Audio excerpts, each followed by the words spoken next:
Certaines branches martinistes ont gardé une approche et une forme plus maçonnique, autant dans leur structure du temple que dans leur structure des travaux. Par contre, l'ordre martiniste sous l'affiliation des Pays-Bas, en tant qu'ordre théosophique, a fait une plus grande place au développement de la mystique, avec une mystique appuyée par un rituel davantage opératif et théurgique que simplement symbolique. En ce sens, le temple plutôt rectangulaire est devenu un pentacle vivant, un temple rond, donc théurgique, dont les officiers vont jouer un rôle opératif. Cette théurgie permet l'élévation à l'énergie du temple et l'apport particulier des maîtres passés comme source mystique présente pendant les rencontres.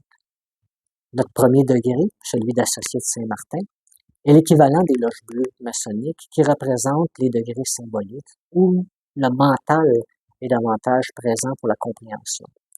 Mais après, en devenant initié, le membre entre vraiment dans sa formation mystique pour un cheminement qui, comme le disait Bliss, même s'il y a une ressemblance maçonnique, n'est pas en soi de la maçonnerie.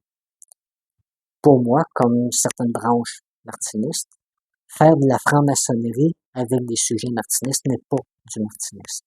Il existe déjà d'excellents groupes pour faire de la franc-maçonnerie et je reconnais cette voie comme une voie juste pour ceux qui veulent construire leur temple en élévation vers un mental supérieur spirituel.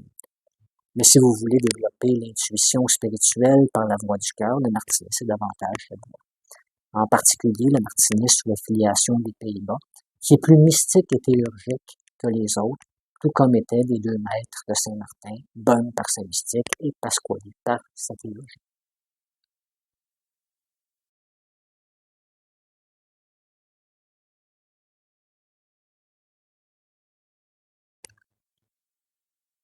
Pourquoi un ordre initiatique? Je dirais premièrement, c'est pour la capacité de mettre en contact par l'initiation un membre avec un égrégore de sagesse beaucoup plus grand que lui.